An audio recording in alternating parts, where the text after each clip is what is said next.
Briefing में एक बहुत ही विशेष मुद्दे पे हम चर्चा करने वाले हैं।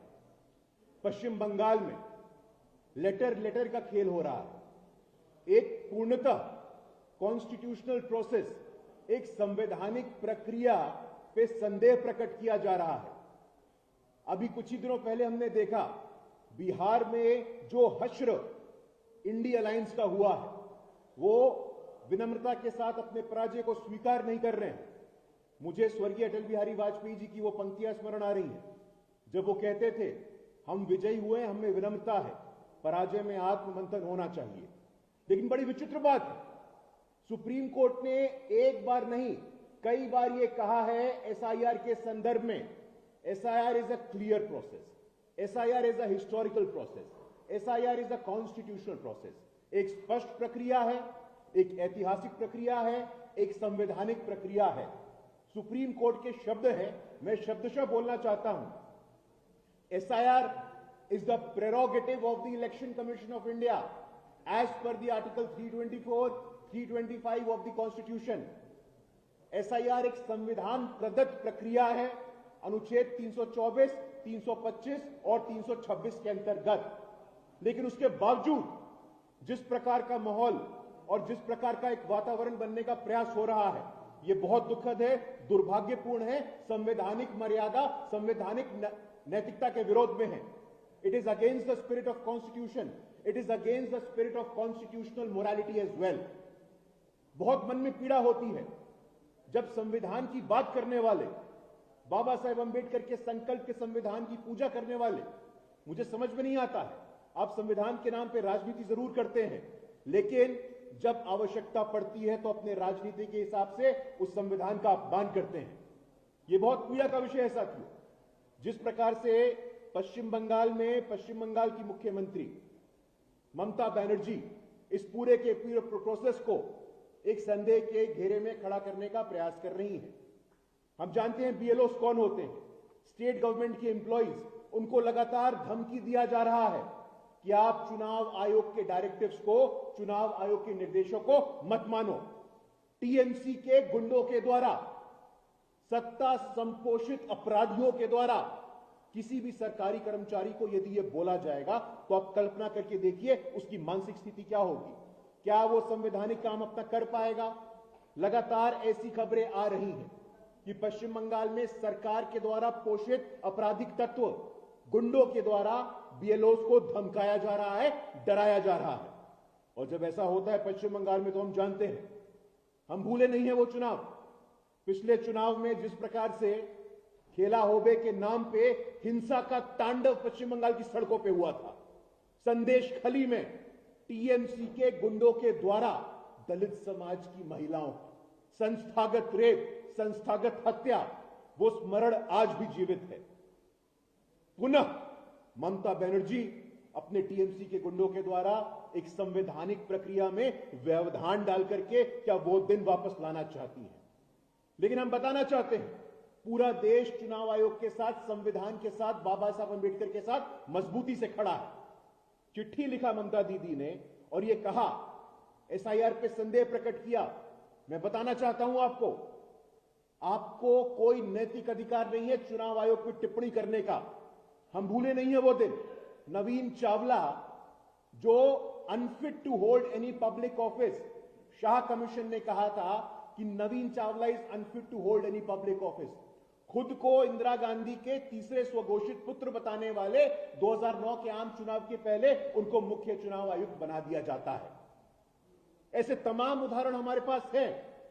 टीएन सेशन का कार्यकाल, उसके बाद भी जिस प्रकार से चुनाव आयुक्तों की नियुक्ति होती थी इस देश में, वो तो भला हो इस सरकार का कि चुनाव आयुक्तों की नियुक्ति में भी नेता विपक्ष का हस्तक्षेप होगा, नेता विपक्ष की मौजूदगी होगी। ये ट्रांसपेरेंसी है, ये कॉन्स्टिट्यूशनल मोरालिटी है, ये सबकी भागीदारी को सुनिश्चित करने वाला है। इतने शांति प्रिय तरीके से बिहार में एसआईआर की प्रक्रिया हुई। क्या आपने देखा कोई क्लेम आया? क्या आपने देखा कोई ऑब्जेक्शंस आए? कतई नहीं। और बिहार एक ऐसा प्रांत है, बिहार एक ऐसा राज्य है जहां की राजनीतिक चेतना, राजनीतिक जागृति से हम अवगत है। बिहार से पहली बार आज से 50 वर्ष पूर्व जब देश में आपातकाल लागू किया गया था तो आपातकाल के विरोध में स्वर बुलंद हुआ था बिहार में। बिहार में जब एसआईआर का प्रोसेस इतने शांति प्रिय तरीके से हो गया, इतने स्मूथ तरीके से हो गया, 12 प्रांतों में एसआईआर का प्रोसेस इतने शांति प्रिय तरीके से हो रहा है, तो ममता बनर्जी कौन होती हैं इस संविधान के प्रोसेस के बीच में आने वाली? वो कौन होती हैं संवैधानिक प्रक्रिया में व्यवधान बनने वाली? वो कौन होती हैं कि आम नागरिक को उनके मताधिकार से वंचित करने वाली? वो कौन होती हैं? ये प्रश्न आज पश्चिम बंगाल के लोग पूछ रहे हैं। सरकारी कर्मचारियों को डराना, सरकारी कर्मचारियों को संस्थागत रूप से धमकाना, ये कहां तक उचित है, हम आपसे पूछना चाहते हैं। साथियों, जैसे ही एसआईआर की खबर बंगाल में आई, आप लोगों ने भी देखा भर भर के घुसपैठिए बाहर जा रहे हैं। यह सिद्ध करता है, इससे यह बात प्रूव होती है कि पश्चिम बंगाल में कोलकाता क्षेत्र, नॉर्थ साउथ परगना, वहां से ममता बनर्जी की पार्टी को बहुत लीड मिलती आई है। कारण क्या था? आपने जानबूझ करके अपने तुष्टीकरण की राजनीति को फलीभूत करने के लिए घुसपैठियों को अपना वोट बैंक बनाया है। यह वोट बैंक की राजनीति है, यह तुष्टीकरण है। This is extreme case of political appeasement. यह अपीजमेंट नहीं चलने वाला है। आप देश के नागरिक हैं तो आपको मताधिकार है।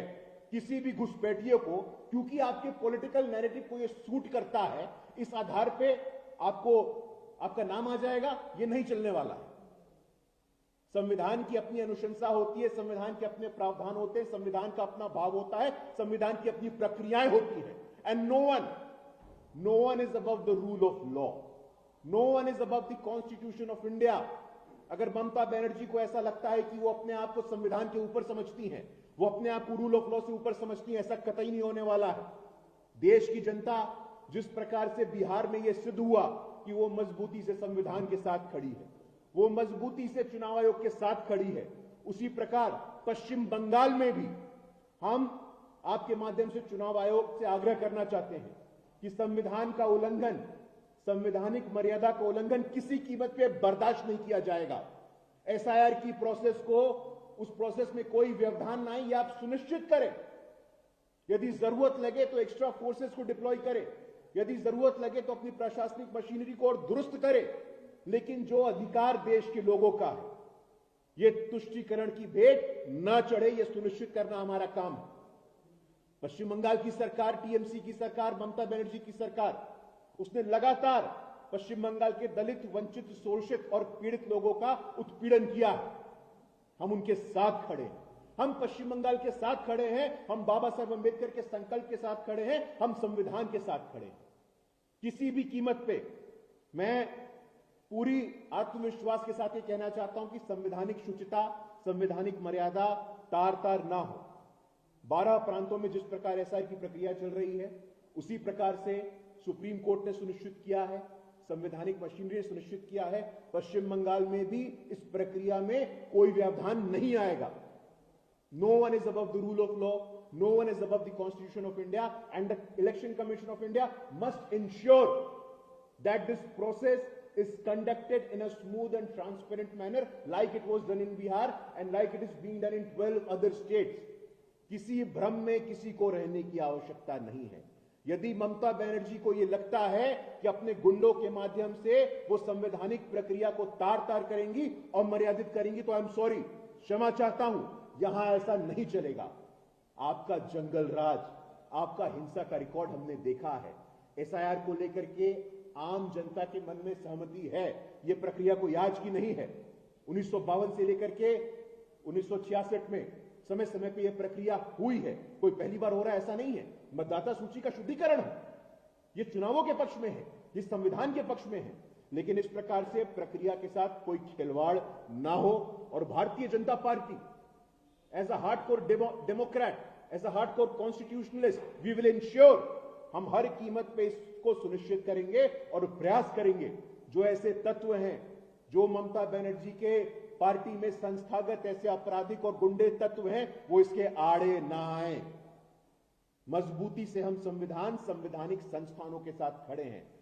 और इस बार के पश्चिम बंगाल के विधानसभा चुनावों में मताधिकार, मतदाता सूची उसका शुद्धिकरण, इस प्रोसेस में कोई रोड ब्लॉक नहीं आएगा, कोई अवरोध नहीं आएगा। भारतीय जनता पार्टी, देश के नागरिक और पश्चिम बंगाल के लोग इसको सुनिश्चित करने के लिए जो संभव होगा उसको करेंगे। धन्यवाद। प्रश्न आप बताइए। इस तरह की तमाम खबरें आई हैं जब से एसआईआर की प्रक्रिया शुरू हुई है, तब से कुछ लोग बांग्लादेश या तो वापस जाने की कोशिश कर रहे हैं, कुछ जो बरकरार सरकार के चुनाव में आधा लेते रहते फर्जी आधार कार्ड लिए ऐसे लोग भी पकड़े जा रहे हैं। एक ऐसा गाँव है जहाँ लोग तो बहुत है लेकिन मतदाता बहुत कम है। इस तरह की खबरें आ रही हैं, तो इस पर क्या कहना है? नहीं, देखिए, दो विषय, घुसपैठिए का विषय, आंतरिक सुरक्षा का विषय, और आंतरिक सुरक्षा हमारे लिए सर्वोच्च प्राथमिकता का विषय। प्रधानमंत्री मनमोहन सिंह ने कहा था, मैं आपको स्मरण कराना चाहता हूं, 2007 में उनका भाषण है, biggest threat to internal security is naxalism. नक्सलवाद को हमने समाप्त किया। घुसपैठिए रहें ये कोई नहीं चाहता। देश के दलित, वंचित, शोषित, एससी, एसटी, ओबीसी का हक कोई और खाए, देश के गरीब का हक कोई और खाए, ये संभव नहीं है। तो हम सुनिश्चित करेंगे कि मतदाता सूची का शुद्धिकरण हो, ये एक विषय है। आंतरिक सुरक्षा से कोई समझौता ना हो, और दोनों मोर्चे पे हम पूर्ण सफलता के साथ मिशन में लगे।